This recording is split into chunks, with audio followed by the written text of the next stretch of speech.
All right. Hi, everyone. It's Sarithkin from Ontier, and I'm here tonight with Duke Ulfr, who's also from Ontier. We've known each other a very long time, so this should be kind of a cool, hopefully very conversational conversation. Ulf has been King of Ontier and King of Drakenwald, and he's got some really super cool experiences, and he's a Pelican too. So he's also a very big helper dude. So you've watched these before, so you know that. Oh, there you go. You know that we start with like an origin story, right? Yeah. Okay, so why don't you go ahead and start with that?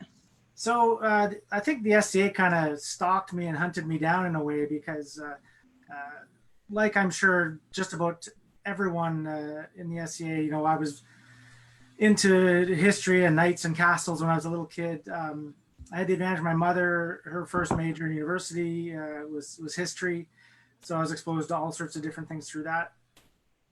How I actually got into the SCA was we moved out to Toronto.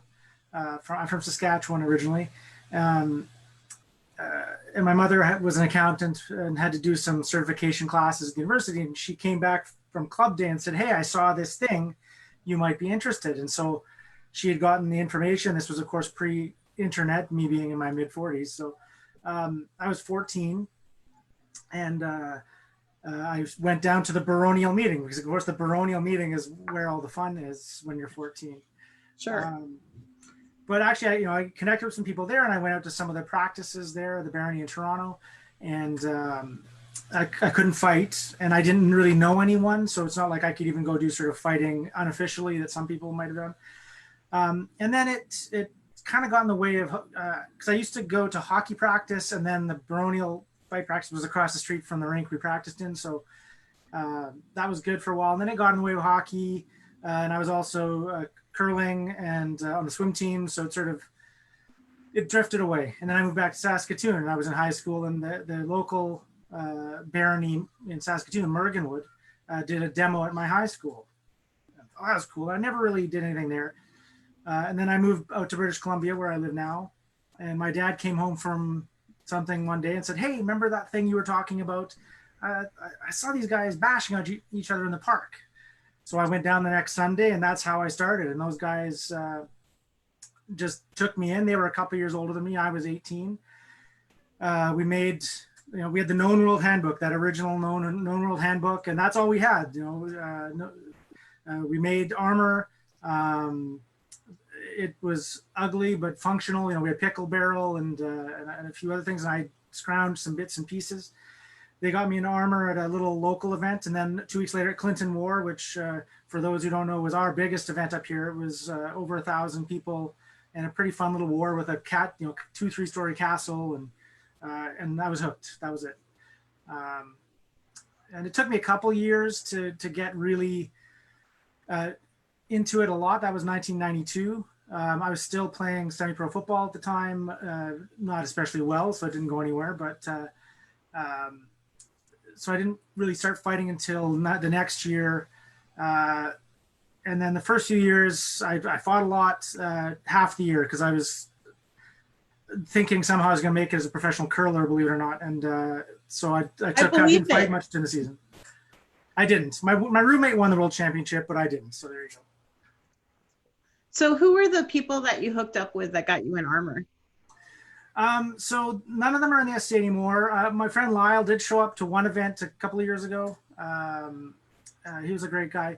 They were just some young guys in the Nelson. I was up in Nelson. Used to be a shire up there, and they were great young guys. They were, there was about half a dozen of us from up there, and we all piled. I remember we piled into a van and went to Clinton, and then I moved down to Vancouver right away. So then I kind of drifted away from them.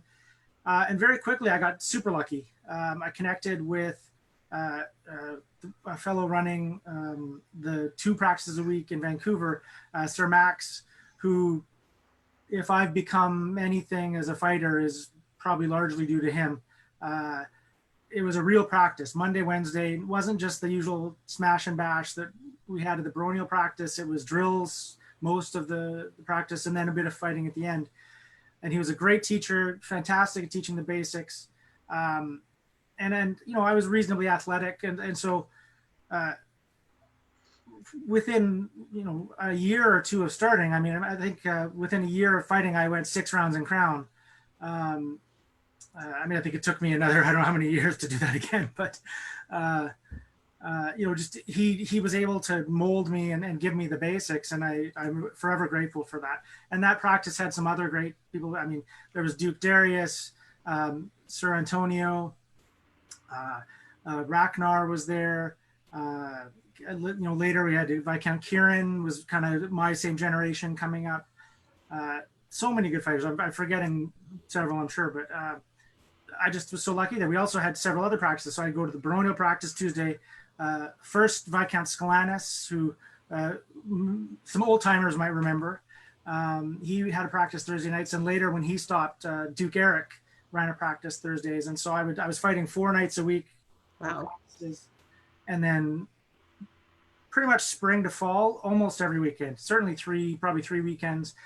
And I was lucky. I was young, single. I had a decent job. In the summers, actually, I had the summers off. I was a ice maker at a curling club, and so that is the funniest job ever. I'm sorry, an ice maker at a curling club. That funny. Yeah, it was. But it was pretty good job for someone young and wanting to be a fighter. So definitely, I had the summers off, and we just pile up, get in the car. And gas was so cheap. I'd drive anywhere in the kingdom, or even down to the west, or wherever for events. It was fantastic. But yeah, I felt I got really lucky of the when and where. I was at a time in Lionsgate in Vancouver, British Columbia, where we had 4 practices a week, including 2 with Max that were fantastic training practices, and obviously fighting with Duke Eric. Yeah. For those of you down, if anyone from Lawcac happens to watch this and you stumble across, he's a little longer in the tooth now, but man, there's not many people who know more about fighting than him. I had no idea that Max ran drill practices that early. Did he make up the drills? Like, how did that work? You'd probably have to ask him exactly where they came from, but they were, and I've heard some other people talking in these interviews, actually talking about similar drills. Like we did a lot of balance and footwork drills. There was a balance, that shadow dodge drill you might have seen people do over the years was one. I don't know if he came up with it, but certainly it was the first time I had seen it. We did a lot of things like one person had unlimited shots and the defending person had 1, just to keep them honest. And we do that. And that actually, I credit that drill with, I think I have a decent defense, and it's probably because of that drill, because it sucked if you didn't, because they could hit you 7, 8, 9 times. And it's like, no, I don't like that much. So. Well, that's super cool. So after Clinton, was that sort of when you decided that you liked the event part too? Because I mean, back in the day, before you had your 3 kids, you're pretty big partier. I mean, you would stay up all night, bring out your guitar or whatever. So when did you discover, hey, that feeds another need for me? Yeah, I mean, it was fun, and I think it filled a good gap for me, because I moved down to Vancouver and I didn't know anybody. And I mean, I had the guys I played football with, but that was kind of a different crowd, and honestly, half of them were assholes anyways. So, when then I met these guys at practice and got to know people through the practice and through events, and all of a sudden, boom, I had a instant community, and that's one of the great things about the SCA is, as long as you're a reasonable person, it's so easy to make so many friends so quickly, and that works very well for me. I'm not usually too shy. Nope. But in terms of the other stuff, yeah, it actually took a little while. I would say the first year or 2, I mean, it certainly did a bit of partying, but it wasn't crazy. And then I think as I knew more people and I always enjoyed that part of it for sure. It's a strict balance between, okay, what time does the battle start? Okay, it's now 4:00, maybe 5 is pushing it. We're talking AM, right? Yeah. And also, if you're at a long war like a Pennsic or Gulf Wars or something, the key is the post-fighting nap. It's critical to balance everything out. You like write a like pamphlet on it, like how to maximize your event experience, Absolutely. fighting and partying. Yeah.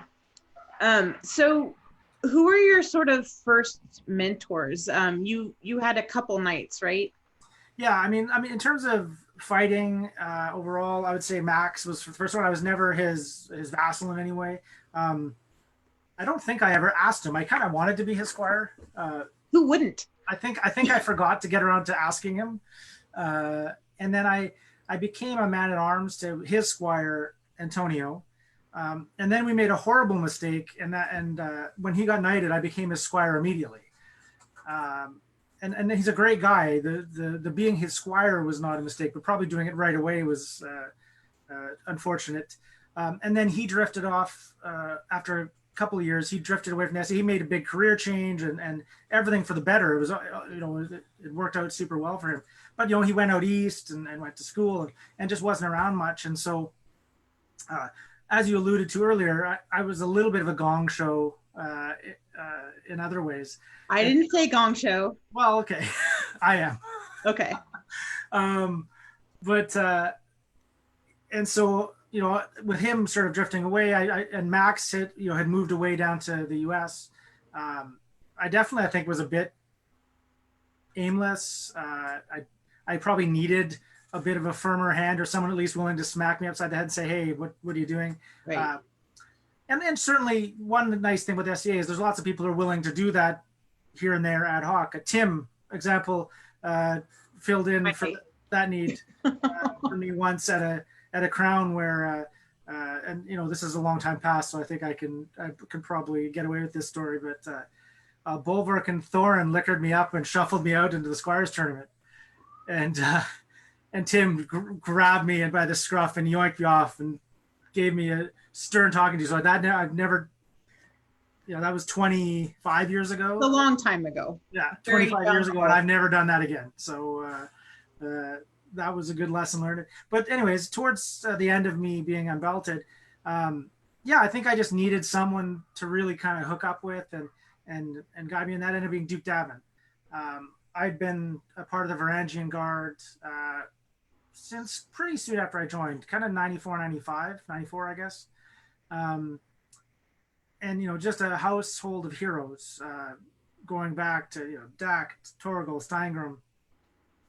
And if I can segue briefly, but I mean, that you talk about what locked me into the other parts of the SCA, that was honestly it was, the Varangian Guard and how good their camp was and how focused they were on the historical accuracy of it.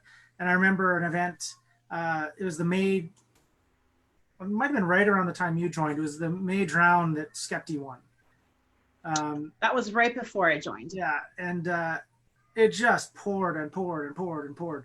But I remember at one point it stopped, and I came back to camp, and it was so damp and it was foggy, and all you could see was this row of A-frames and oil lamps, like period lamps. I was set, and that's what I wanted to do. And Davin was part of that group, and when I joined, he had actually sort of been away from the SCA for a bit.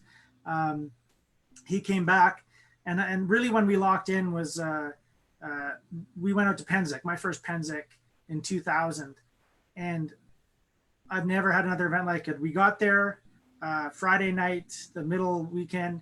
My first Pennsic, I camped at Vlad's. Oh wow! Right next, our tent was like the closest one to the immersion. Yeah.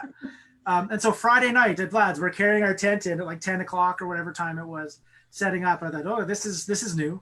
And for the 7 days we were there, we got up, we fought all day. We were the last ones on the field.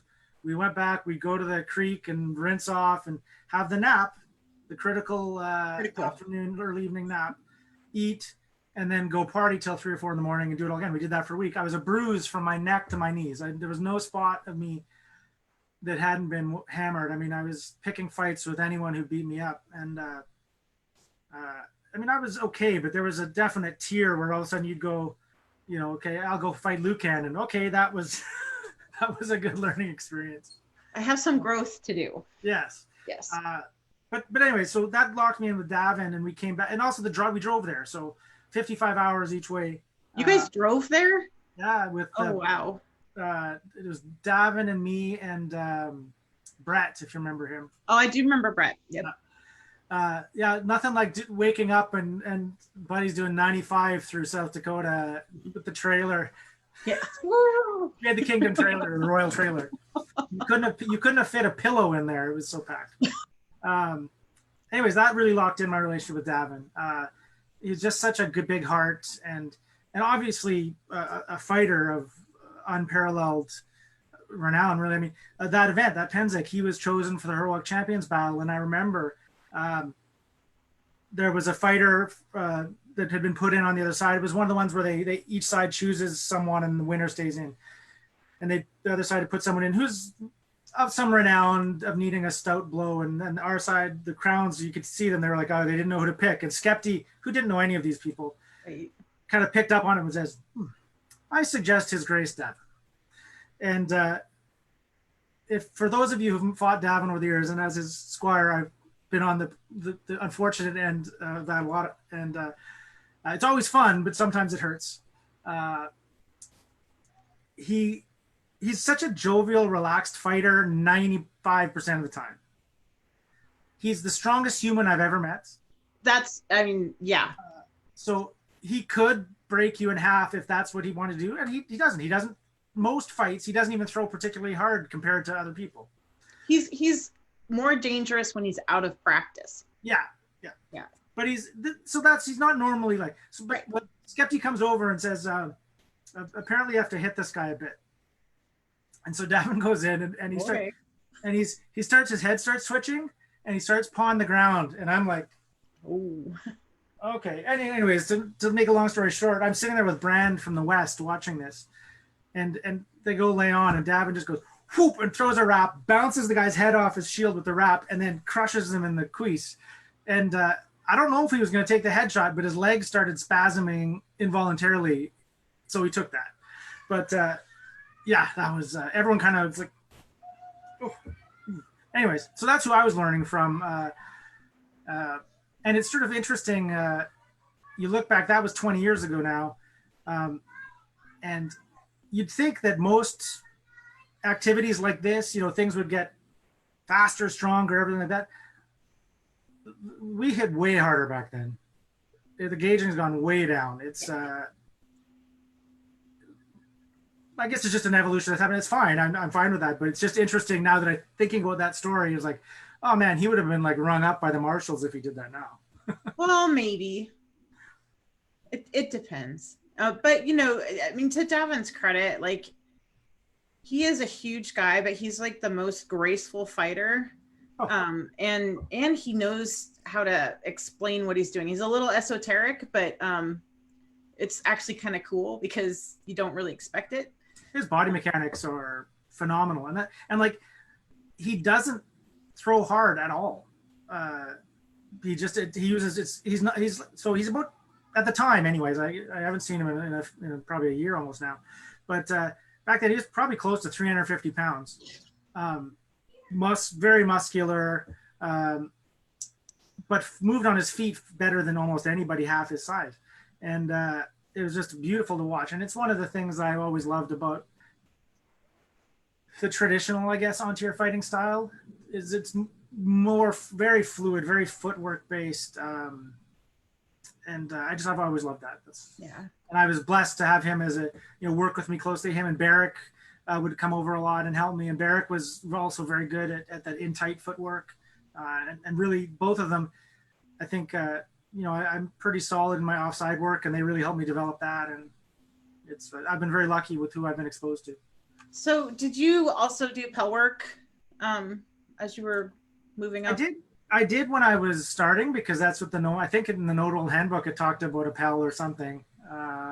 And Antonio and Max and those guys did some Pell work. There was a house with Sam, Antonio, Max, I think other than Vlad and Plaid. So half of the house ended up being knights at one time or another. And I guess Max was there. Anyways, long story short, they had Pell that they built, and so we'd beat on that.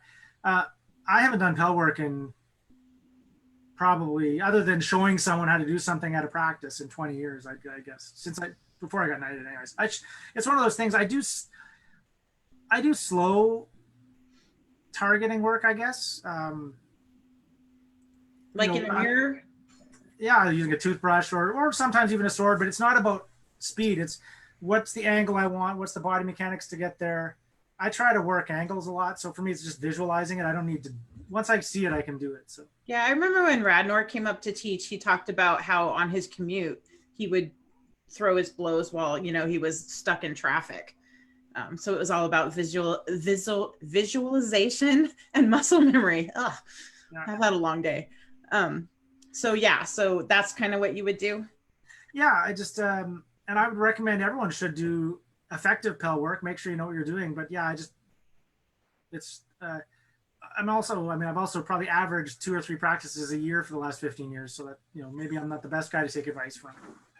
Well, what do you think about how your athletic background has helped you be successful in STA fighting? Because you have quite the athletic background.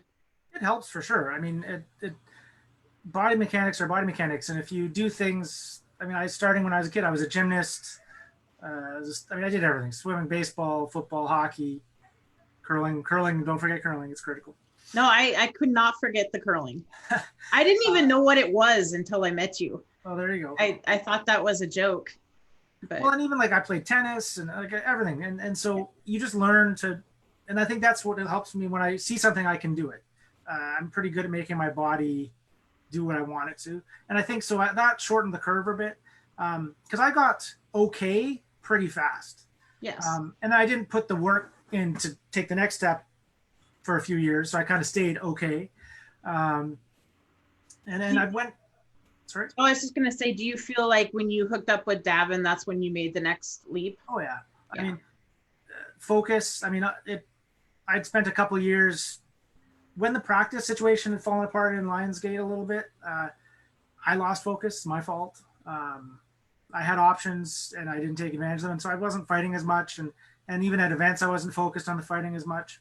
And so getting together with Davin really kind of refocused, and again I had another kind of pretty good arc of improvement, and I went from being someone people probably had to pay attention to beating mostly everybody, and so that was fun. And then of course I decided to move to the jungles of Africa, so that sort of took a pause. But yeah. But you moved to Africa after you had gotten knighted, right? Yeah, I got knighted, and then it was right around then. I can't remember if it was just before or just after I knew I was going.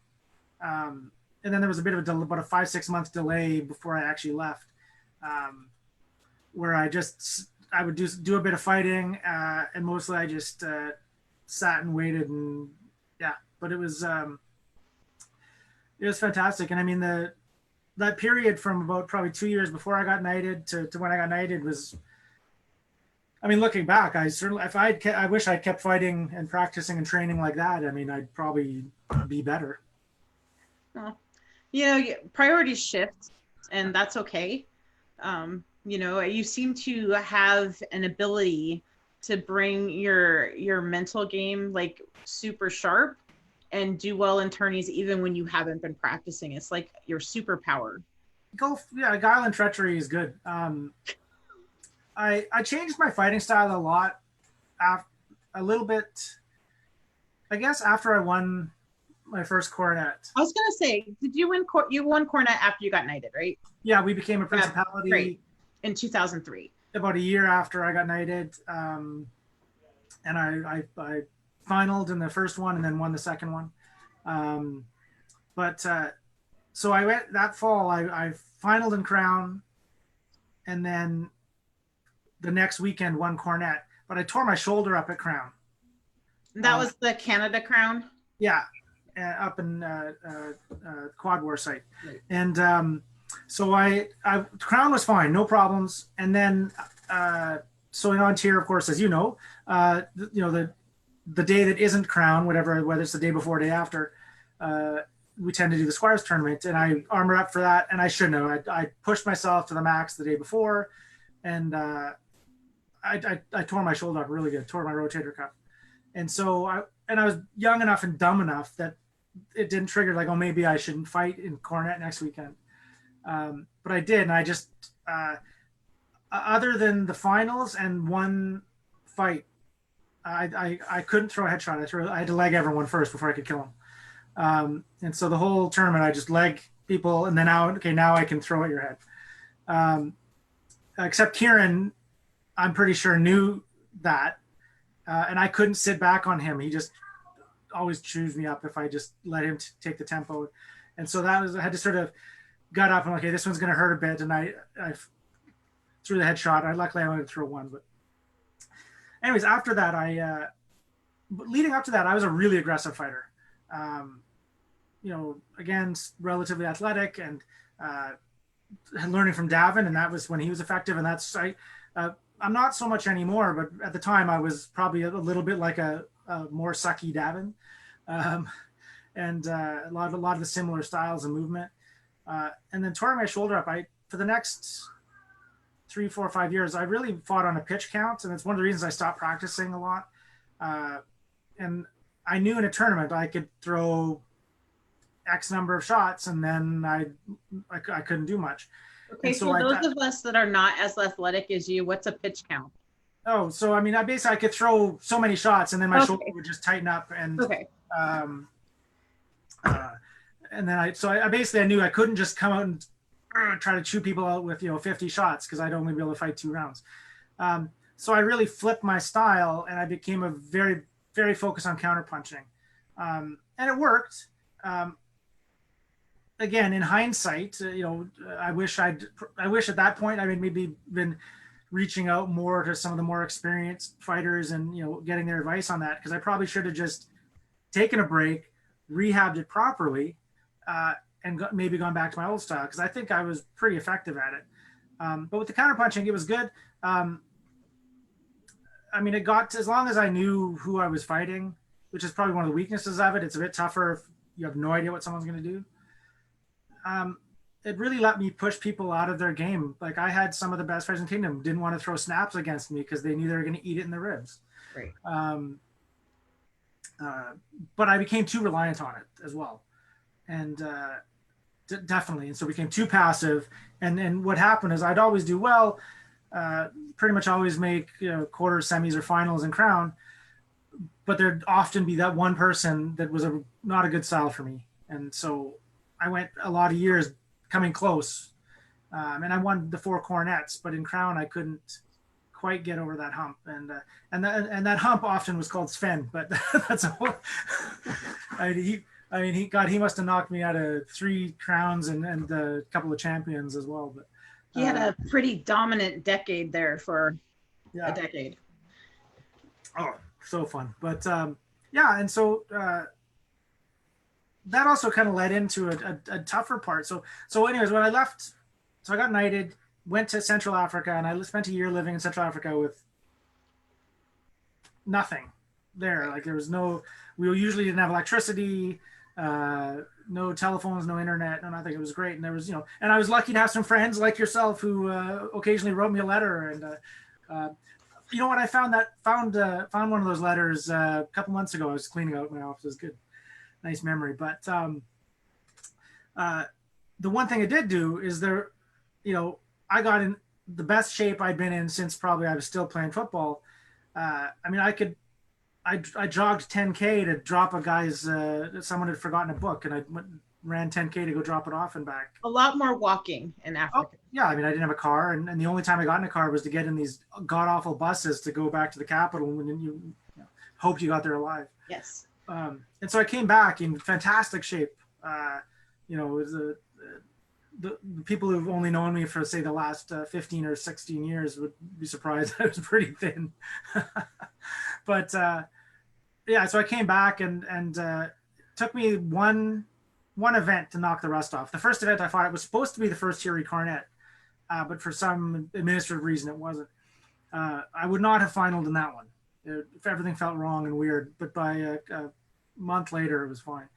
And anyways, so then everything was good for the fighting, and obviously Cornets went well for me. I think I spent something like 36 or 48 months as a royal, which I would I never was, recommend to anyone. yeah, I was gonna say, I mean, you were pretty dominant in Thierry Coronet for a good solid period of time.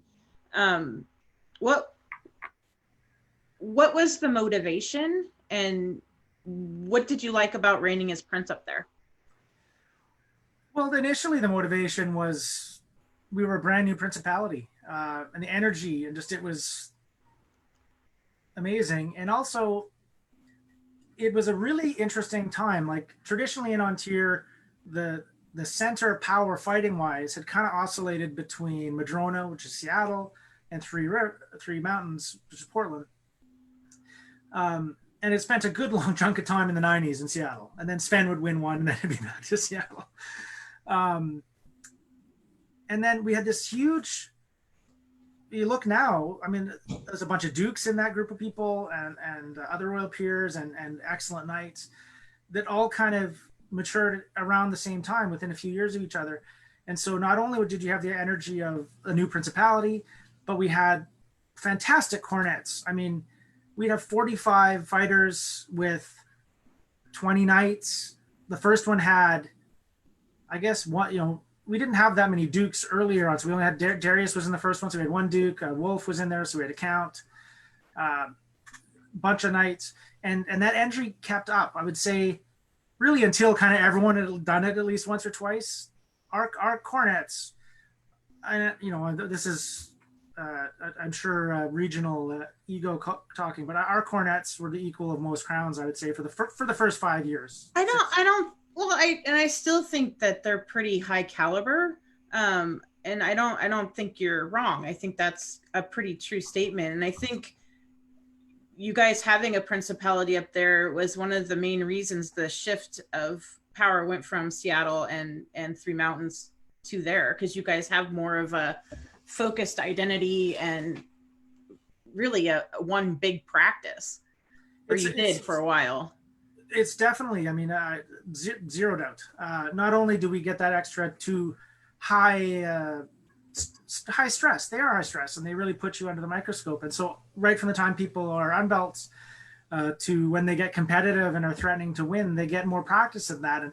And you get the odd person who just shows up and wins crown or coronet or whatever as soon as they get good, but it's pretty rare. Right. I certainly wasn't one of those. Hell, I still don't know how to win. I've got I missed or lose the finals, but well, we can talk about that.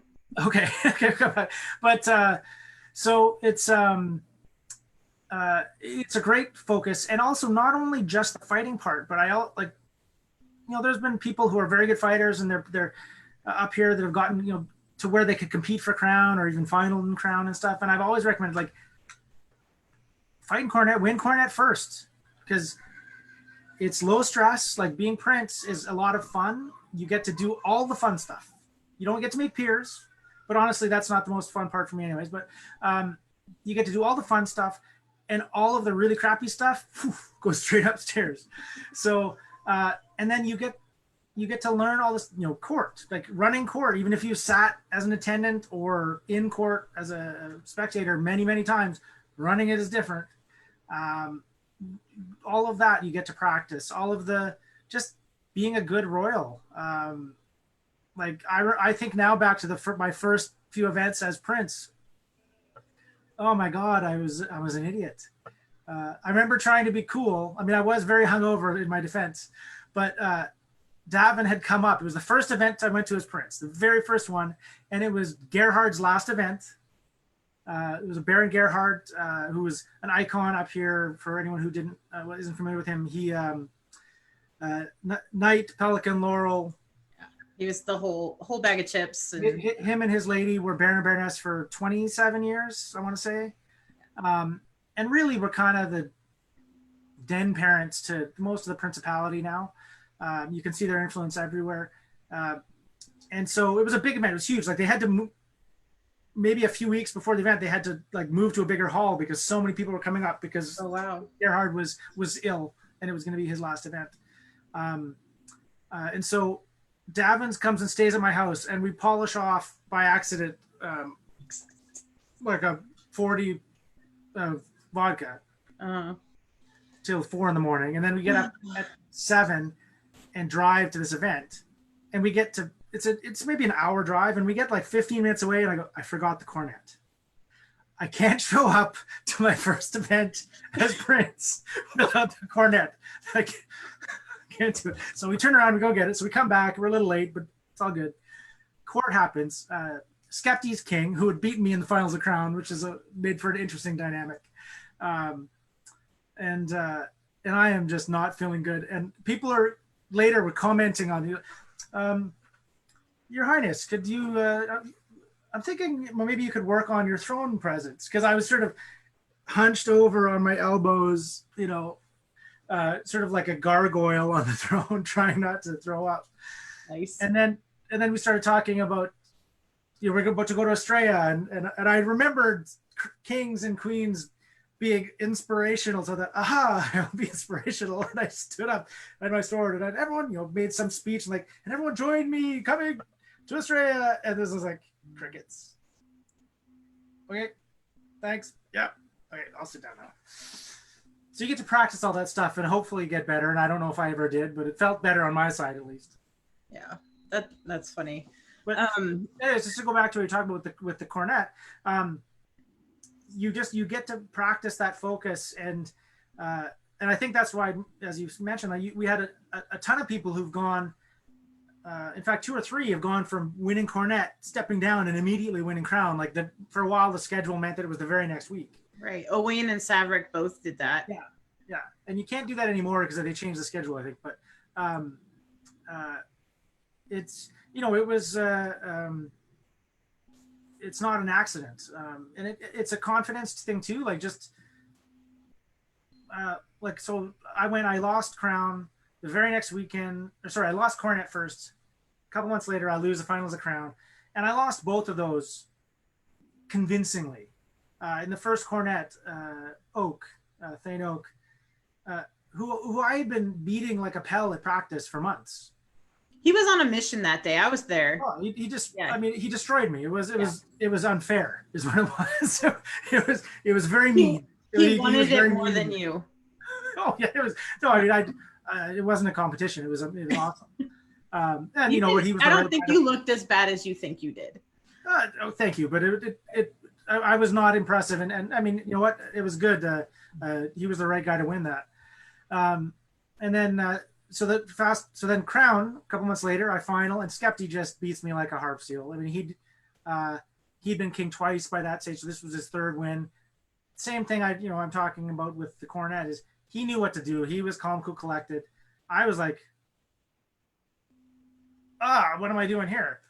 And the whole day was crazy. I mean, I fought well. I was clean until the last 8 or so. And then Albrecht beat me in a really dumb fight. I mean, Albrecht's amazing. Right. But I can usually outmove him, at least in that. I mean, I haven't fought him in years. But back when we were just both sort of youngish and more svelte knights. He's looking pretty svelte again. I know, yeah. Yeah. And I guess I was feeling good. I was confident. I'd been winning. And so I come up and I got real close. I'm standing there. Yeah. And he just kind of looked at me. Tonk. Okay. Fair enough.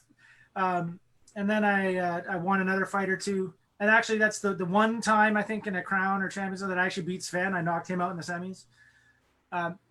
And then I had probably the most interesting mind mess ever is Gunnar was king.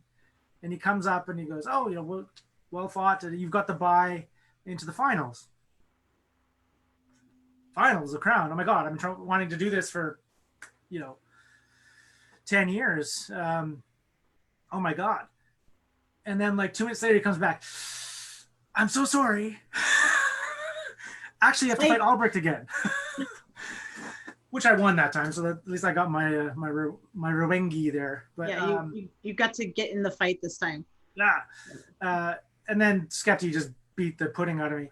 And so then a week later, I'm fighting Owain in the finals, and Owain just pounds me in the first fight. And when my head, I was like, here we go again. I was not in the winner's mindset. I was half beaten already. And the only thing that saved me is that then he was freaked out, and he's like, we've even talked about that. It's like he's looking over. I think we'd gotten a trailer. I don't remember. No, maybe not yet. But he's looking at the thrones and all the stuff. Like, how am I going to get that to events? And and maybe I was slightly less freaked out. I don't know. We didn't bring him in a big enough car. Yeah, and so I was less freaked out than him, so I won. But from then on, it was never a problem. What do you think changed for you? Just a contest. I can do this. It was just, as long as you've never done it, you can talk yourself up and say, "Oh, I'm confident," but there's still always a seed in the back of your mind. I keep failing. I keep getting to this threshold, and I keep failing. Once you cross the threshold, never again. I mean, yeah, you still have doubts, of course, but you can never again can you say I can't do this because you've done it. Because you've done it, yeah. Then there's something about that is super confidence building. And I think it's one of the big reasons you get so many repeat crowns. And yes, of course, they're obviously good fighters as well. But if you've got one person who's won 2 or 3 crowns in the finals against someone who's never won, even if they're an equal fighter level, that's a huge advantage. It's right. Huge. And so, anyways, to turn a 1-minute question into a 10-minute answer, it was awesome. And then you had this energy carryover for years where, because the cornets were so competitive, everyone wanted to fight in them. And then because everyone wanted to fight in them, they were competitive. And so it just was this circular thing that fed. And it probably lasted a good 6, 7, 8 years, probably 8, 9, maybe maybe even longer. I'm misremembering. I don't know. But it was definitely after even we left for Africa the second time. Just because, and then I think it petered out a little bit. I mean, they're still really good. Don't get me wrong. Yeah. Hell, I fought in one again for a few years ago, and I didn't win. So, we lost the finals again. Anyways, so eventually, Kieran had done it a bunch. I'd done it a bunch. Ulfr. Stavrik had done a couple. Ulfr had done a couple. Everyone had, not everyone, but lots of the guys had done several. And they're like, okay, that's a lot of work. Maybe I'll focus on something else for a bit. But, and yeah, it was just awesome. I could, again, my SCA path has been blessed by a lot of luck. And just because of that, us become a principality. If we don't become a principality, does that same group of fighters blossom into what they are now? I don't know. Maybe not. Who knows? So I really do want to talk about Drachenwald and actually reigning as king. But first I want to ask you a question about making Amanda Kendall princess, because I think that was a super sweet thing to do and a super cool thing to do for your principality. And I just wonder if you could tell the story. Yeah. So again, I referenced Baron Gerhard earlier, and Amanda was his lady, Baroness Amanda Kendall. Again, Laurel Pelican, Lion of Antir, which I think was mentioned in a previous, in Skaggy's interview. The Lion is, kind of you embody what our kingdom is. Yes. And she was very much, even more than Gerhard, the den mother of our principality. I remember the first award I got in the SCA was from her. I was at Clinton War, and it was Sunday or Monday morning, long weekend.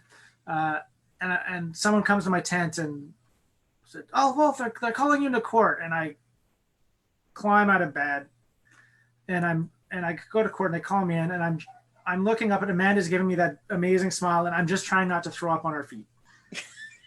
And she makes me her armored champion. And the way it worked in our barony is that the Baroness would appoint people in the various disciplines for a year, and I usually an unbelted or a non-peer, someone she saw something in, I guess, some sort of optimism on her part. But and so she made me her champion, and that was very proud moment for me, and I always remembered that. And later on, so we had an interesting dynamic in that I actually got together with my now wife before I became prince the first time. It was after I won Cornet. It was before I became prince. And then fought for 2 other consorts that weren't her, not because of anything problematic, just the second one, she was going off to do her master's in South Africa. The third one, she hadn't got back yet. And the third one, that was Amanda. And so I'd been asking Amanda to fight for a while. And I had fought for her in a crown, where Sven knocked me out right before the end. And I wasn't able to make her queen, but got into the cornet and finally got her to say yes to let me fight for a cornet. And it was over on Vancouver Island. And it was probably the most teary of all the finals I was in. As it was a semifinal. I guess it was a 3-way semifinal. It was me, Oak, and Kieran, and that was kind of for that brief period. We were the three sort of, I guess, most experienced of the guys who were really active and fighting a bunch. And it was a weird dynamic because even though at that time I'd won more stuff, Kieran beat me up a lot. Kieran's a very tall left-hander who throws very strange angles. He throws the skyrap that hits your shoulder blade that fucking hurts. And his timing is really weird. Yeah. And I'm a timing fighter, so it messes me up big time. And so we were going around and around. As Kieran would beat me, I'd beat Oak, because at that time I was really had Oak's number. And Oak would beat Kieran because Oak always had Kieran's number. And we went around, I don't know, at least two times, maybe three. Someone can remind me later if they know how many. And then finally I managed to beat Kieran, and that's what broke it. And then Oak and I were in the finals, and I managed to beat Oak. And that experience of reigning with her was unforgettable. I mean, we had people coming out, peers and longtime members that we hadn't seen in 10 years. Some I'd never met. They'd been more than 10 years coming out. I had peers giving me regalia of theirs that peerages I wasn't in, as a thank you. And so and actually that's what this is from. Right. This outfit was from our step up. Yep, I was there. You guys looked fantastic. Yeah. And well, actually, I guess this was from the first one. Sorry, that was the second time I wore it, but she looked better than I did for sure. Anyways, the reign was amazing. It was very much Amanda and that guy over there with the cornet on, and that was fine. Right. She went to more events than we had weekends during our reign, and alongside good tie-in with the current team we have, Royals. Her sort of right-hand person that probably went to just about every event with her was Queen Hélène now. And she was instrumental to our reign. Her dedication was unbelievable. And so it was phenomenal. It was fantastic. I'll never forget it. And it came to an end eventually. And speaking of unfortunate moments, then a friend of mine decided to get drunk and jump me, try to wrestle me in the middle of the night, and I ended up breaking my leg. And then, of course, that's the weekend before Crown. And so right up until my wife and my best friend drove away to Crown and left me at home, just having come out of surgery, I was trying to figure out how I could fight in Crown from my knees, because Oak had done it.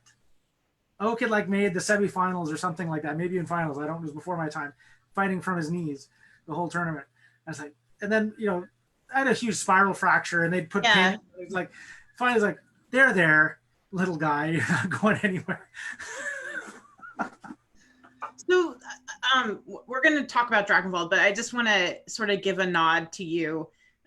Your wife is a very strong woman too, and very bright and full of ideas and creative.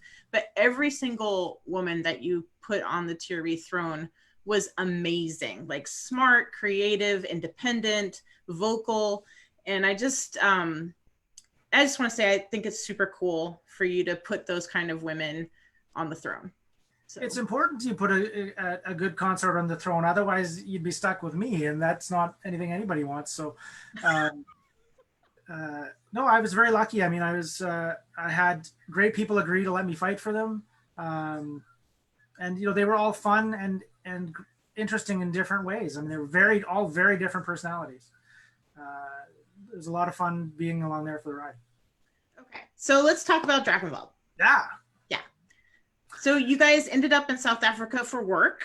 Yeah, I transferred for work. I'd worked for a European company for, at that stage, about 5 years. And pure accidents that had happened, that's a whole other story. But, just ended up with this job. And coincidentally, it was, one of the options for me to go to. I had an option of a few different places in Africa. But my wife had done her master's in Cape Town. So she had friends, which, for anyone who's ever moved along with a spouse somewhere else for work, the hardest part is you just come along for the ride, and now what are you supposed to do? Well, she knew more people than I did there, so it helped. Right. And so I was down there, and of course, coming from Ontario, which is right from the get-go, as soon as you're authorized, fighting Crown. Right. There's no, you have to be ready to win it, because if there's 100 people in Crown, dude who got authorized last week, we'll be lucky to get it, win one fight, let alone win. So, that was a very different mindset. And in Drakensberg, we moved there. First of all, there's a wonderful little shire in Cape Town, Adamastor. At the time, it was really the only active group in Africa. There was a shire in Johannesburg. It had kind of gone dormant. Briefly, while we were there, they threw a couple of events, and I believe it's gone dormant again. But wonderful people, and this group of small shire that's a 10-hour flight from the next closest group. And at the time, they had one pelican and one laurel, no knights. So I moved down there as a knight, and of course, that was exciting. And we did, I wish I'd gone to practice more. I mean, I traveled a lot for work. I was gone almost half the time, traveling to either Europe or all over Africa. But fantastic experience. And if I can sort of put it in context, one of the things that had happened to me is, I would say, the last couple of years before we left, I was really frustrated. And, I was getting close. I was making semifinals almost every time in Crown, and then I would lose. And I have no idea about this frustration. Yeah. And some of those experiences were not positive ones. And it put me in a bad mindset, and which was not helpful to the goal of winning a Crown. I was not enjoying Crown. I was not enjoying those tournaments. And then all of a sudden, whoop, uproots, and I moved to the Shire in the back edge of the world. I found my joy for the SCA as a whole again. Our little events. I mean, and if any people who are in a Shire or a small Shire that hold small events will recognize this probably. Our Ontario events are very large. Even the local ones tend to be pretty big. And this was a whole new experience for me, where, it's rapier practice. So everybody at the event goes and either participates or watches the rapier practice. Now it's heavy practice, same thing. Now we're going to do this class. Almost everybody at the event goes and takes the class. Everybody does everything together. And it's a wonderful experience. And it was great for me personally, just to revive, when I joined the SCA, I was interested in everything. I did, I started armoring, I did leather work, I did all this stuff. And then I kind of drifted away from all that. And it really just re-energized me. And we were in this mindset, okay, as soon as we're eligible, we'll fight in Crown. And once we were there a bit, we realized that was a horrible idea. We didn't know people well enough. We knew the people in South Africa. That was it. Right. And that's one small shire in. Yeah, and we'd met a couple of people at Penzig, and that was it. And so we did not fight in the Crown we could have, but we went up to it anyways.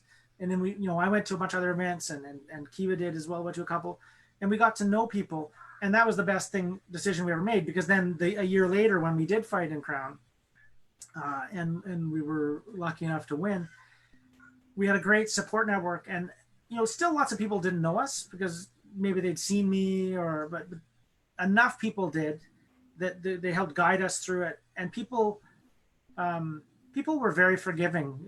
I think as long as you come in with a very open approach, and we really tried to, I guess, come in how do you do it? Like we really tried not to do anything like, oh, back here where we're from, we do it this way. We threw that right out the window. It was very much, show us how you do it. Let's learn. And we tried to do that. And we had a few oopses, where we did something that a bit out of sync with tradition. And you know what? They were very forgiving. We had a wonderful reign, and everything from we held court in a 12th century chapel in Germany. Kiva got to hold court in the ruins at Raglan Castle, alongside Liam and Nadezhda, who That's cool. Maybe Nadezhda might not have been there. Liam, because I think she was already her new job, but Liam was there.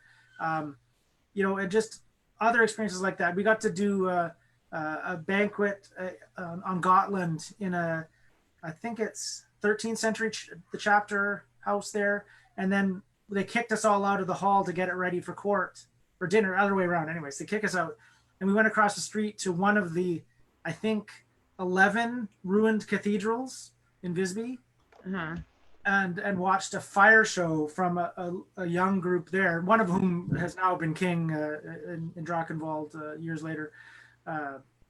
But it was, we're sitting there with the falling snow. This was in December.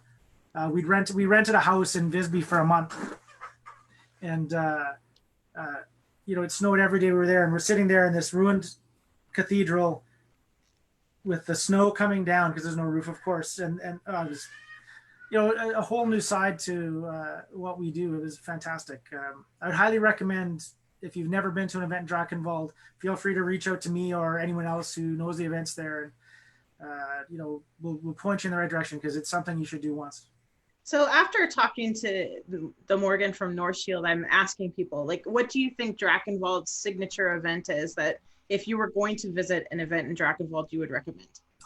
Yeah, so there's three, I would say, because they're all a bit different. Double Wars is the largest. It's in Sweden, in southern Sweden.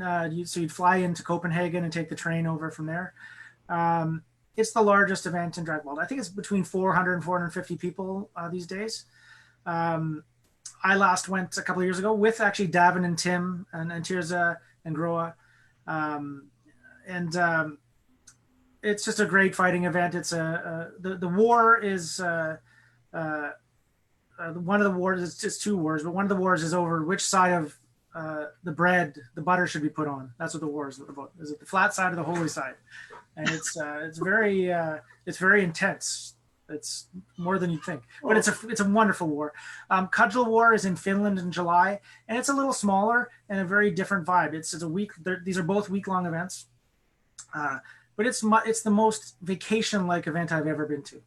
Our standard schedule was, get up around 11 o'clock, float in the lake, sit in the shade, have a beer. Maybe there's classes all week. There's arts and sciences classes, or we did some fighting classes. Let me reinforce float in the lake because it was hot. I was going to say, yeah, that sounds right up my alley. We held Shiv meeting in the middle of the lake one year. Nice. I think most of us were naked, but that's a whole other thing. Maybe not up my alley, but.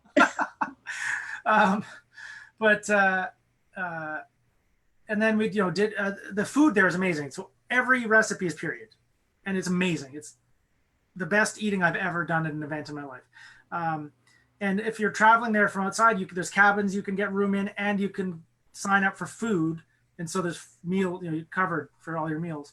And then the evening would be fighting. So we'd fight after dinner because it's hot, and the Finns not so much on the heat. Right. And it doesn't get dark. So we would fight, put our armor on around 7 or 8 and fight till maybe 9 or 10.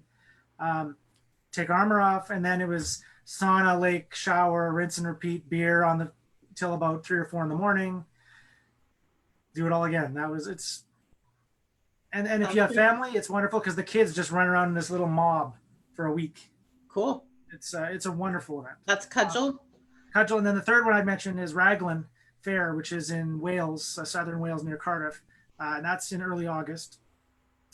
Again, a smaller event. They have a cap. I think it's 125 is the maximum that can be at that event, because it's at Cardiff or Raglan Castle, and it's a Cadw, the Welsh historical agency. It's on their land, and they limit how many people can be at the event.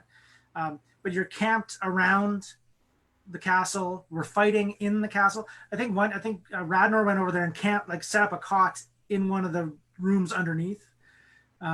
Cool. And so the bridge battle is 40 feet up on a bridge into the keep. with a unique rule, which most people might not run into, which is everything has to have a lanyard. Triggers aren't enough. Pole arms have to have a lanyard. Interesting. Because if anything goes over the side, you have to go get it. And it's, 6 foot, 8 foot deep moat filled with duck shit. And so yeah, gross. Going in, it doesn't matter. You're going in to get it. And there's none of that. Some of the stuff you do in some bridge battles, there's no hoisting over hay bales or pushing people. It's a bridge. Very civilized bridge battle in many ways, but it's very cool. We fight through some of the tunnels and rooms in the castle. Cool. You fight through the gate of the castle. Beautiful. That's super cool. But those are the big three, yeah. And any of them you'll have fun at, and they're all a bit different, but yeah. So what was your favorite part about reigning in Drakenwald? Definitely there's so many. I mean, it was such a positive experience, but I think the most unique thing that was different there was the court was so much more mystical almost and magical. In the atmosphere, like we went to a dance event in Germany, and it was at this castle, and we held it in. There was a chapel that the top was, I think, later period, maybe like 14th century or something, or 15th century, and the bottom was the original 12th century, and we held it in the bottom level. And it was a very small event. I mean, in court there weren't probably more than 30 of us or something, maybe something like that. And there was a hole in the ceiling up to the other chapel, and a good friend of mine from Sweden was running the choir. And so they were singing. We couldn't see them, but they were singing these beautiful period pieces. And then we did court, and we actually had a fellow on Turin herald it. And I thought it's important to know you're not infallible as crown, because I thought this would be a great idea. A good friend of ours, it was Elf Kifu, and she's a great speaker and this and that, but she didn't know any of the people. She didn't know the names. We couldn't have flames in the chapel, so she couldn't hardly see anything. So she was amazing. She did her best, but it was a bit of a struggle, and that was completely my fault. But no, the whole experience was magical. I can't speak highly enough of all the people we dealt with in Drakenwald. We had some people that helped us, as newbies in the kingdom tremendously, and all of our peers were very supportive, and I love it. Just from an inter-kingdom anthropology perspective, what was the format of the crown that you won? So the crowns in Drakenwald tend to be much smaller. It's a very different culture. Just to put that in context, so like some of the best fighters I ever met in Drakenwald have never fought in crown, which is very jarring coming from Ontario, of course. Right. And so part of it is, by winning crown, you're committing to a fair amount of travel, even if you don't do that much travel. The crown events rotate around the regions on a schedule. So even if you were to only go to the minimum events, you're still on a handful of flights, right? So it's a big commitment. Yeah, I mean, I was obviously, we were a massive exception because we were in Cape Town, and we're the only rain that's ever happened from Cape Town. But I flew 300,000 miles during that rain. I was going to say yours was a massive commitment. Yeah, I mean, massive. I don't regret it for a minute, but it was a lot of miles of my butt in a airplane, and it was. Let's be honest, it was expensive. We spent about $30,000 or $40,000. Chance of a lifetime, though, like all that travel that you got to do, and we knew what we were getting into, and we didn't. Yeah. I should point out that a lot of that cost was, you could have done it for a lot less, even coming from Cape Town. Because what we did is we would fly up Thursday night from Cape Town, which is, again, depending on where you're connecting to, is a 10 to 15, 18-hour flight. Great. We'd go to an event, and then we would travel for a week in between. So we did 1 week vacations in Istanbul, in Ireland, in Sweden, in Finland and Estonia, in Germany. We did a lifetime of little mini trips. Great. In it's 6 months. Fantastic. And that's what we spent all the money on. Yeah. And then we go to another event and then fly home. So we do 2 events. We tried to do 2 a month. And I think we that's kind of what we ended up averaging. Cool. I think that's super cool. I mean, what a way to see the world and live one of your SCA dreams, right? It was unforgettable. It was fantastic. Yeah. All right. So then you moved back to Ontario. Yes. And you won crown pretty quickly. Yeah, it was tough. So I didn't move back to Ontario technically. Kiva did, Okay.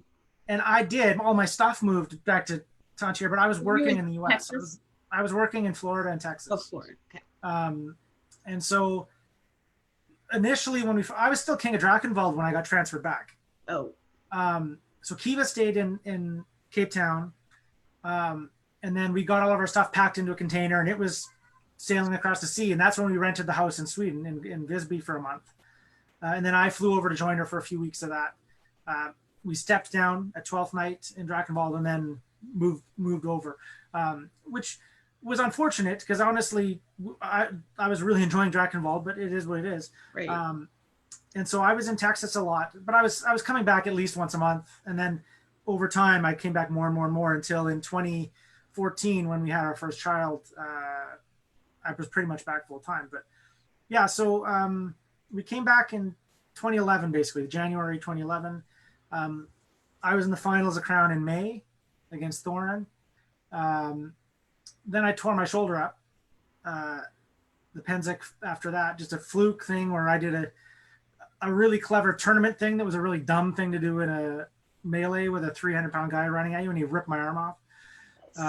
And so I had to have all the tendons reattached, huge surgery, bunch of pins still in there. But I actually was lucky that I was in Houston working and I had insurance there because it was the orthopedic surgeon for all the pro teams in Houston, for the Rockets and the Texans, and he did it and did a great job. Excellent.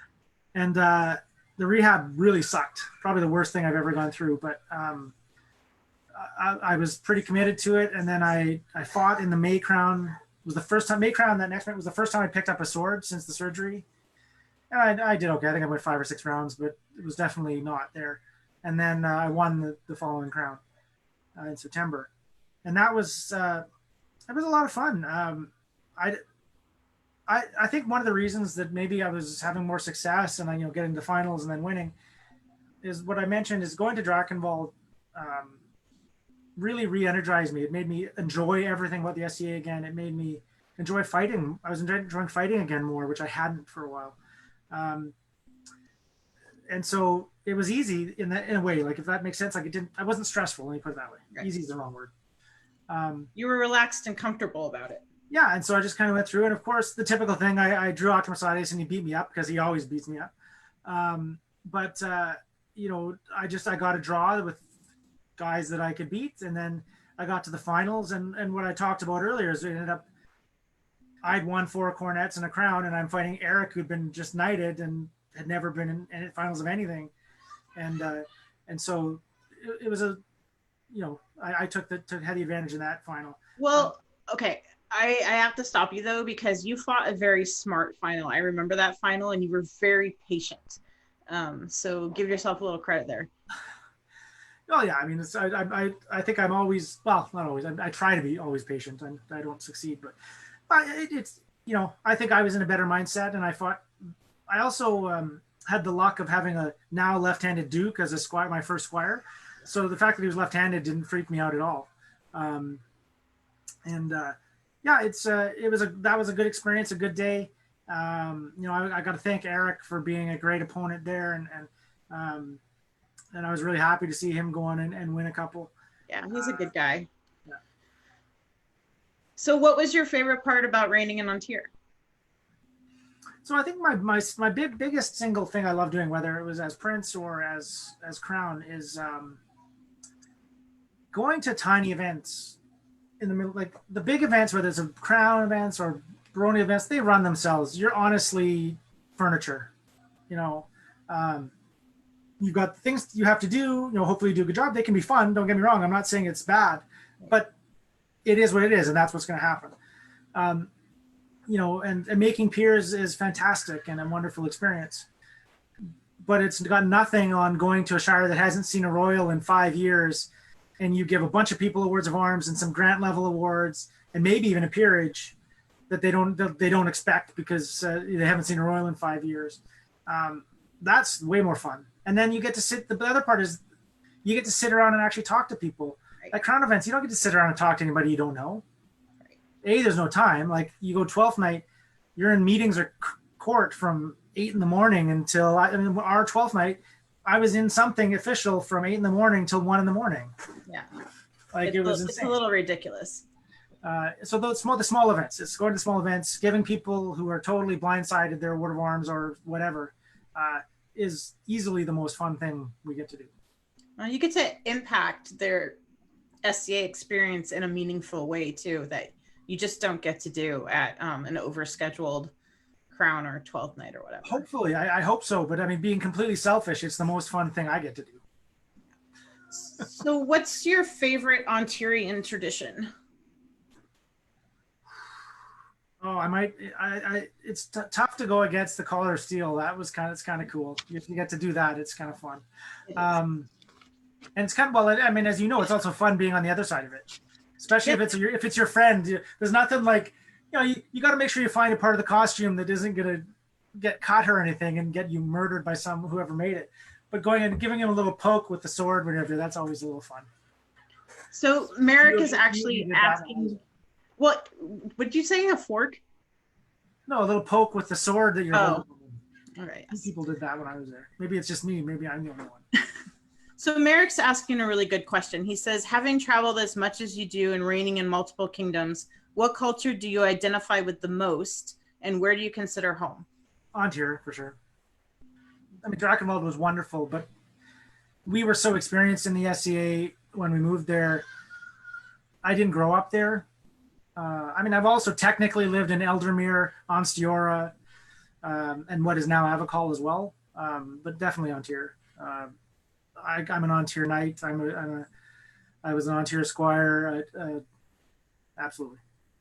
Do you think that we can take some things away from this whole COVID era and move some of the things that crowd our crown events online so that we can have more in-person time with each other where we don't just sit there?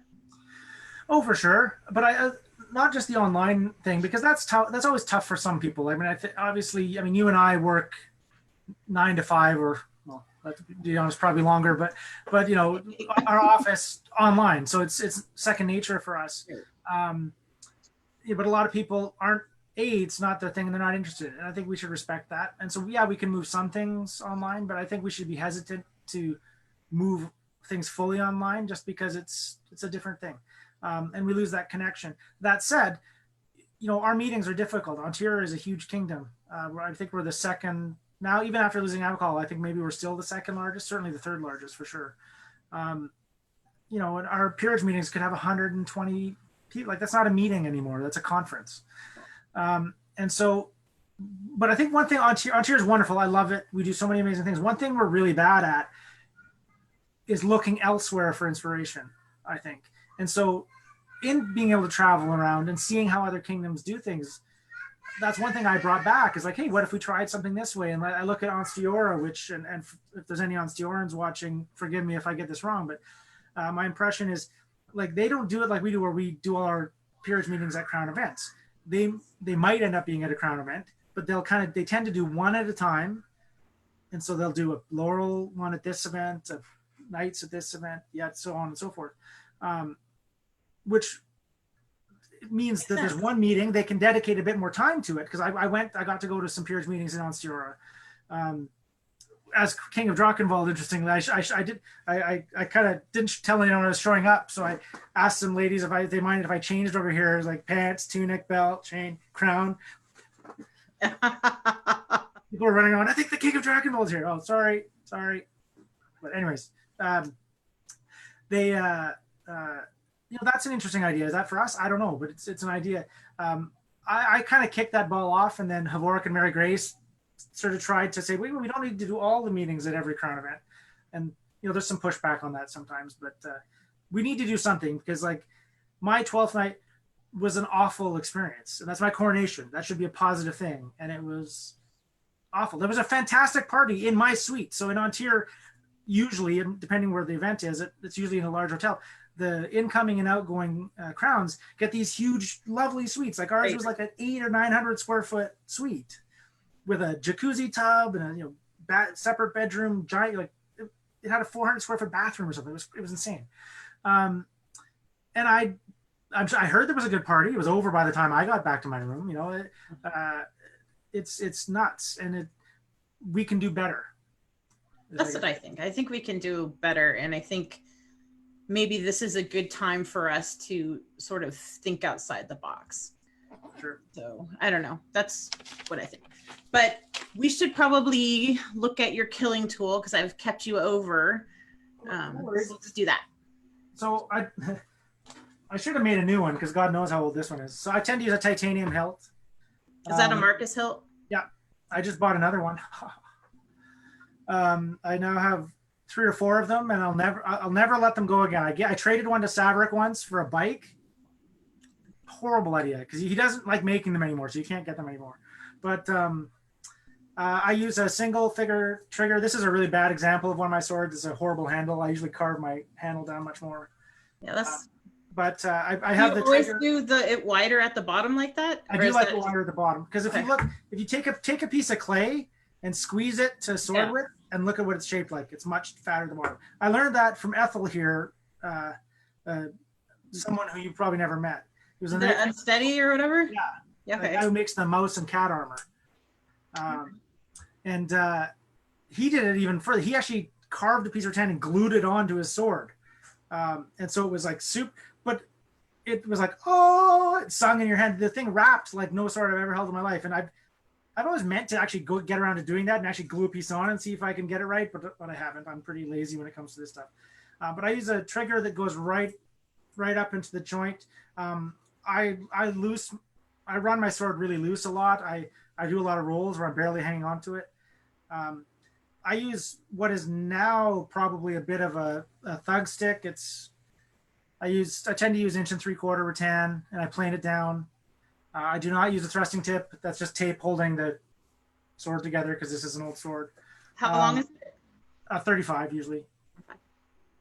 Yeah, no, it's again, this is how I know that swords have gotten way lighter over the years because I make my swords exactly the same way I did 18 years ago, and I had the lightest swords. Anyone, all the Varangians used to hassle me on what a light sword I had, and now people hassle me on what a heavy sword I have. Right. Well, I mean, we used to all use bar stock basket hilts, so when you take that off, that's 3 pounds right there, at least. I've always used a light hilt. I used back in the day. I did a D-guard for a bit, and then I decided I liked my thumb. And so I stopped, but then I went to a plastic basket hilt, which was a horrible idea because I got one from Sven, actually, an old one from Sven. And what I didn't know is those break down. So I've still got like swollen knuckles from that tap, tap, tap, tap. And then it breaks down more and it starts getting harder and harder until your thick skull goes, why am I suffering? Why am I bleeding? I shouldn't be doing this. But yeah, I know, and I'm pretty exacting about my swords now. I use a thickness planer, so I get them right to the absolute minimum because I use really thick rattan, so I have to even for me to keep it reasonable. I balance them the same, and I tend to mark it out, and I try to make batches at a time and make them identical, which is a big shift for me because I used to make my sword the morning crown every time. The crown I won here on tier, I did that. I made it that morning. That tradition stopped when I had kids. I was going to say, how has your SCA changed with kids? I'm sure it's changed a lot. Well, we can't go to as many events. Right. I mean, our kids are now, our youngest just turned 2, and then 3, and then 6. Right. So it's tough.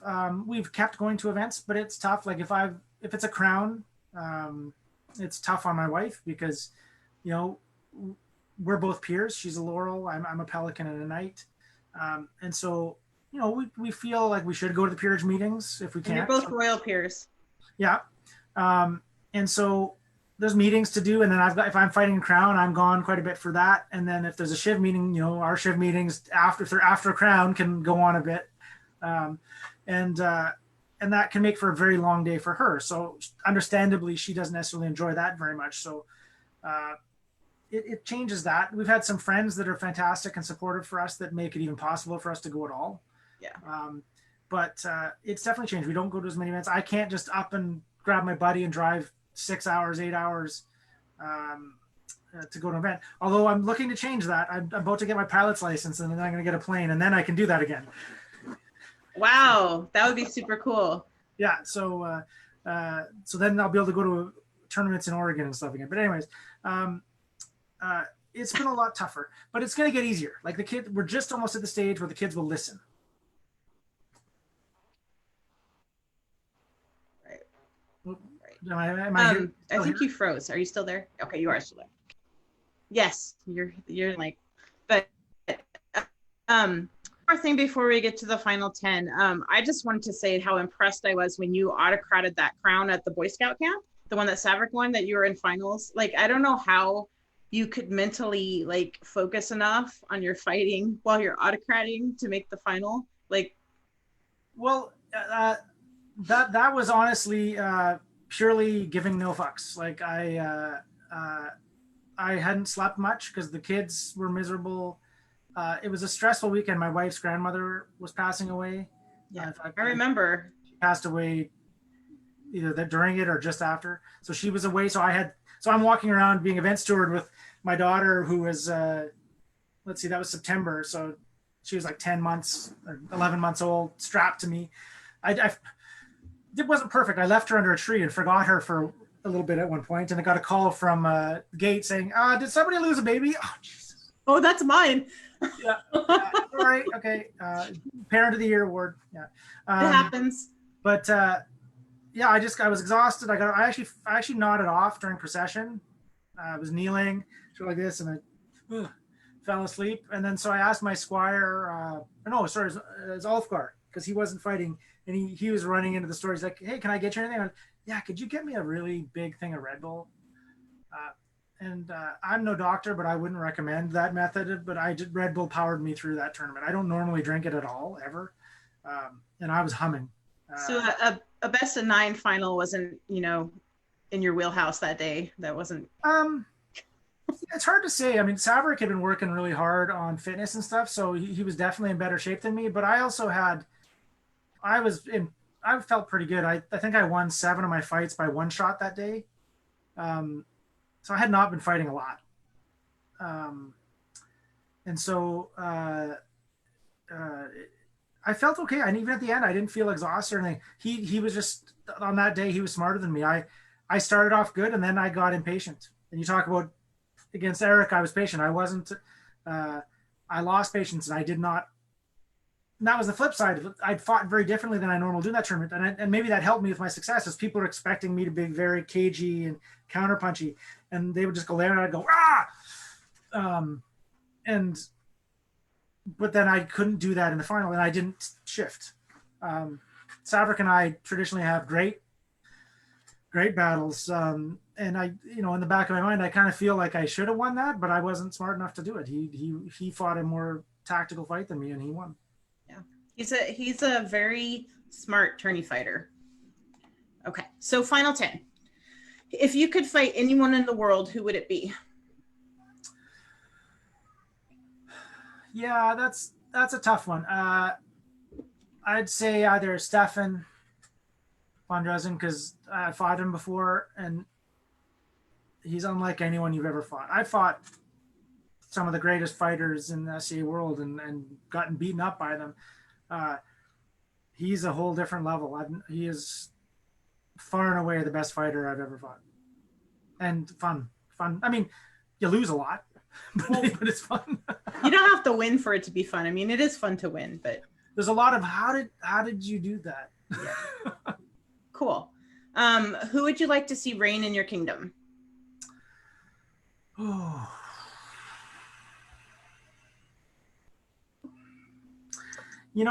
That's a tough one. Oh my God. You can pass if you want. You don't. No, I'm not gonna. That's it. So I there's so many people that would do a great job. I think if I had to pick one person, and I should have, because I mean it's not like I haven't watched these and known you were going to ask it. I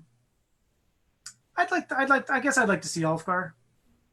I know how hard he's worked for it, and what's in his heart, and and he's one of my favorite people in the world, and I'd love to see him do it.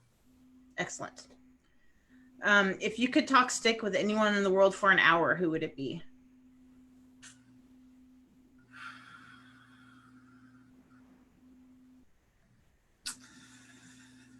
So this one I'd go a bit different. Someone I haven't actually had a lot of chance. I'm going to say, well, I'm gonna hedge. I'm gonna say either Radnor or Branos. And Branos I've talked to very briefly. We don't know each other really well. I fought him, kind of. He fought. I got hit. Yeah. But he's so we have and maybe other people who fought us both will say, "Wow, you're full of crap." But I think we have a very similar approach in similar fighting style. He's just way better at it than I am, and so I'd love to talk to him and, hey, Casey, I like this. We think about this the same way. How can I up my bar using that approach? And so him, and then Radnor is just, I think he's got the best fighting mind I've ever seen in terms of flow. And I mean, he's one of those guys, when you fight him, you're like, I don't even know how you did that. Can you please explain it to me? And then he will. Yep. He'll tell you about his bus stop stance. What is your favorite medieval-esque or period movie? Well, definitely, I think Return of the King, Lord of the Rings. Go on. Although Knight Riders is probably in there too. Not quite the same, but fun is fun. If you could add a rule or subtract a rule from the rules of the list, what would it be? I'd make our Shield convention a rule of the list. You know what? I would just take conventions out of the picture. It's either a rule or it's not a rule. Yeah, no, exactly. But that one I would make a rule. And I know lots of people will disagree with me. And for me, it's not a judgment thing. I think people should fight with what they want. And when you go somewhere else, then you got to figure out how to beat it. But like when I referenced earlier, I think every kingdom has a unique fighting style to some extent, and I think they all have pluses and minuses. And I've gone to other kingdoms and I've been amazed at some of the things people can do. And wow, I wish we were better at doing that. But one of the things I'm very proud of in Ontario, and I think that we do better than a lot of places, is traditionally we had a very dynamic movement-based fighting style. It's not defensive. I mean, there's a few defensive fighters. Don't get me wrong. Skeggy, I'm fairly defensive. There's others like that. But overall, it's not. It's very fluid and dynamic. There's not much sitting and picking. That drives me crazy. And I'd like to see that again. I don't fault anyone. We've had people move from somewhere else and they just want to use the same shield they've always used, and I can respect that. But I don't want to see that change. That's one thing I really like about the fighting here, and I'd like to keep that. Me too. And I think it's a lot more fun to watch, but that's because I grew up with it. So what's your favorite tournament format? Double elimination tournament, finals, whatever, best of 3, best of 5. 9 is probably a bit much, but the reason I like it, and the reason I like it is the double elim gives you, one bad matchup, one oops, and you're not out. But one thing I don't like about like the Ursamus round robin style is I think it seeds the tournament. It makes it very difficult. One of the great things about Crown and overall, and especially in Ontario, where we talk about that culture of go fight in Crown. You're new, I don't care. Go fight in Crown. Is in the back of your mind, there's always this Arthurian sword in the stone thing. Yeah, I could do it. I could win Crown and become king. Is it going to happen? No, but I could. And as soon as you do like the 20-person round robin, the top 2 advance, you take 16 or 17 of the people out of it. I can tell you almost every time it's going to be 2 of these 3 people. There's almost never a surprise. It's just the way it is, and so I don't like that. And the single limb, I just think it's too easy to maybe have a bad fight. You run into a guy who doesn't want to take a shot, and now you're out through But so double limb, and then for the finals, 3 or 5. 9, I think just turns in. I've never seen a 9 best of 9 not be sloppy. Yeah, it does. It gets sloppy. It doesn't even matter how good the fitness level is. It's too much after a long day. Because for people that aren't from Ontario, our crowns take all day long, like all day long. Yeah, I mean the I don't know I can't remember what the numbers have been the last couple of crowns, but like the crown I won was 96. Yeah, they're still in the 70s. Yeah. Even with Abacal gone, they're still in the 70s. And we'll get up every once in a blue moon. We still get up around 100. Yeah. So, And there was some back, for a long time, it was like 90 to 110 pretty much every time. And so it takes a long time. yeah. I will mention with the Drakenwald one it was much smaller. It was only maybe 11 or 12, 10, 11, 11, 12 or something like that. But it's a round robin best of 3 every round. So it's a lot of fighting. That is a lot of fighting, but that's good because people are flying in from everywhere for it. No, it was fun. Yeah. It was very different, but fun. Yeah. Cool. What's your favorite event?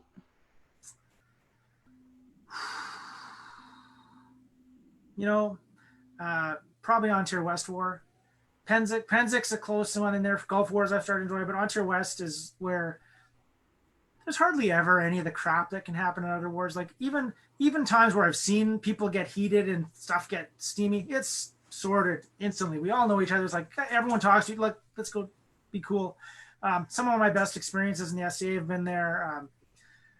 A million years ago, really getting to know one of my good friends, Thorfinn, when we were hanging out down there. More recently, we were both kings there, and it was like I kind of threw the event stewards for a loop because I made them move the royal camps around, and we set up our tents back to back. Cool. And made them do the royal camps away from that. And that was a really positive experience. The only negative thing there was I had this in my head when we started the first field battle. Okay, I've always admired Thorfinn's ability with an axe, and I've always had in my head I'd love to be that level of person with an axe. I'm not. So there's an old story, which His Majesty Christian might be able to tell you about, where we went out to Penzik, and I was Prince, and I took my axe out into the middle of a bridge, and it was some awful Penzik timed battle where it was like, lay on, and now we stand around for 10 minutes or 15 minutes and wait for it to be the right time. And so I went out and did this dancing man thing, and the king of probably the mid, I guess, I think we were on the east or something, kind of goes, Arr!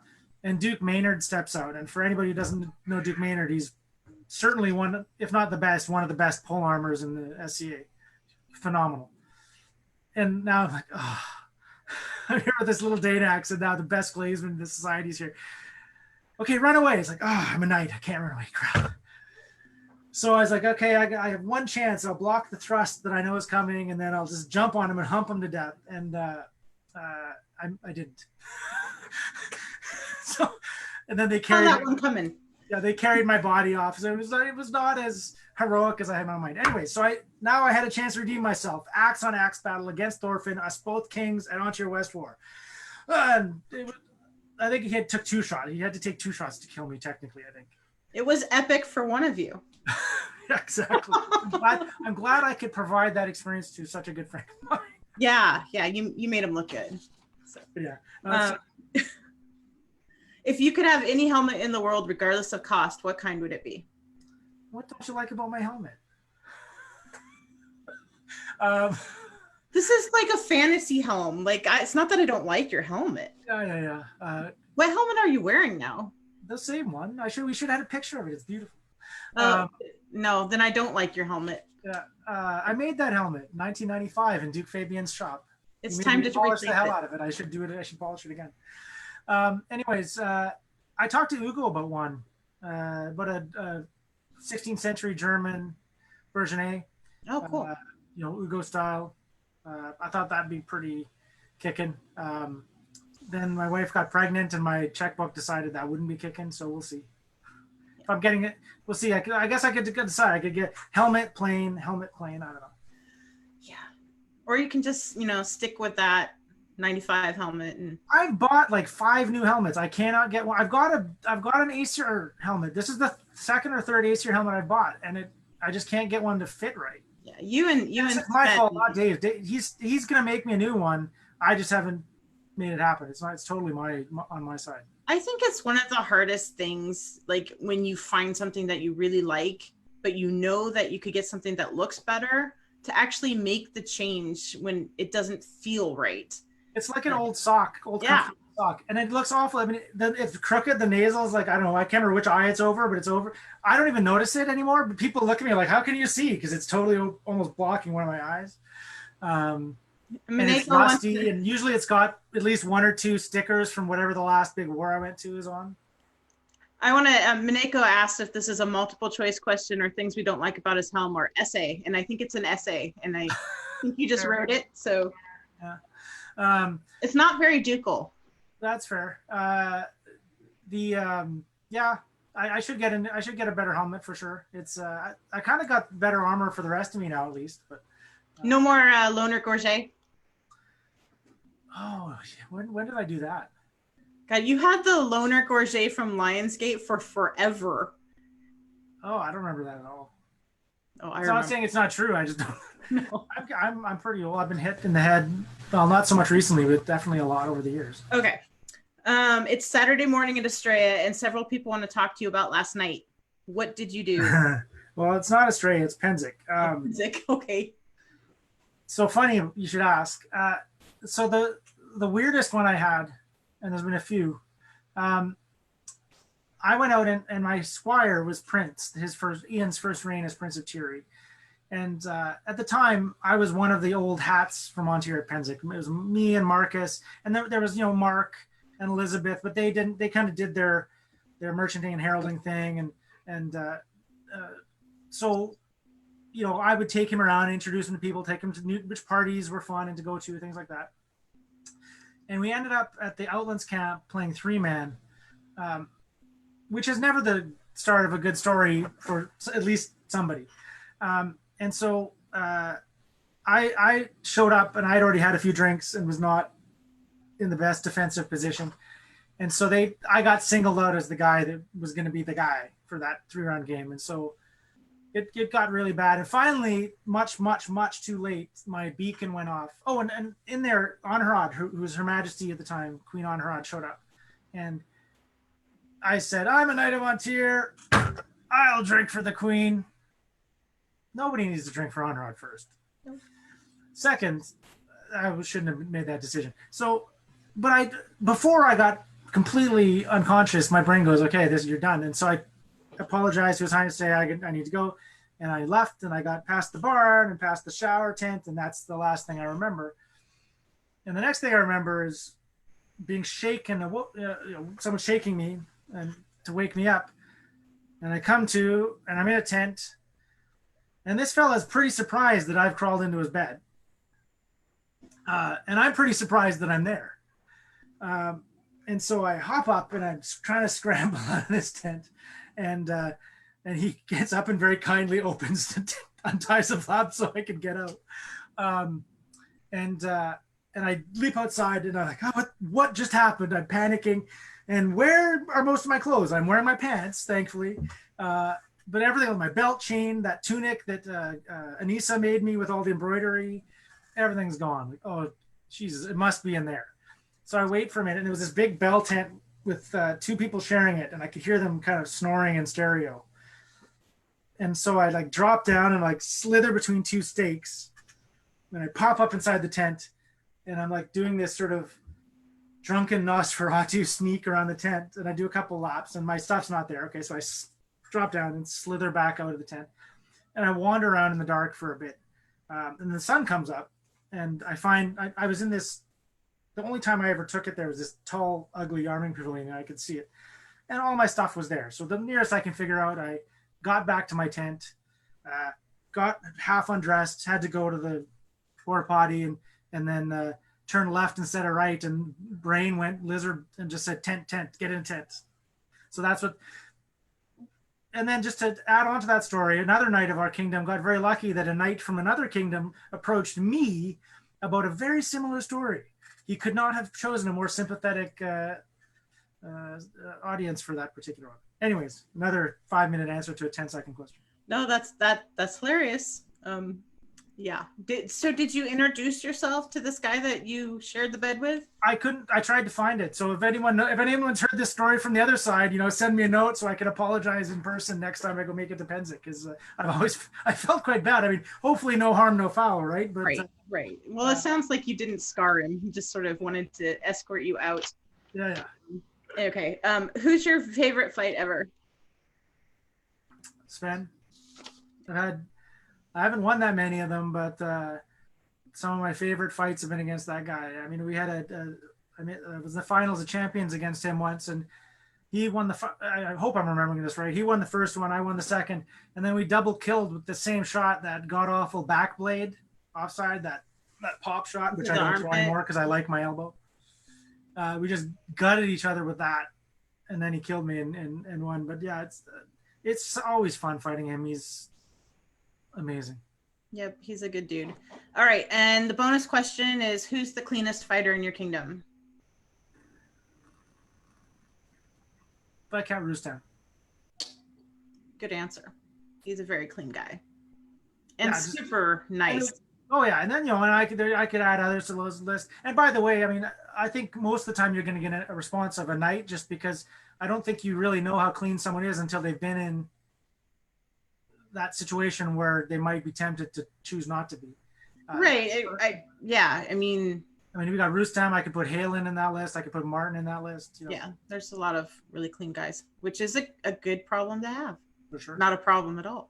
All right. Well, thank you very much, Ulf. I'm sorry, we didn't really touch on everything, but we got some good stories, and it was fun, and it's really great to catch up with you. I haven't seen you in a while. Well, thanks for doing these. I've been enjoying them. I've got a couple I haven't caught up with yet, but I've watched most of them, and it's been really fun getting to know more about people I've maybe only talked to briefly or seen at the other end of a stick. So thanks for doing this. Yeah, it's been super fun. Wednesday, my sister and I are going to talk to Duke John the Bear Killer. That should be very interesting. The guy is, Meridier's legend. So stick around for that. Thanks so much. Bye-bye.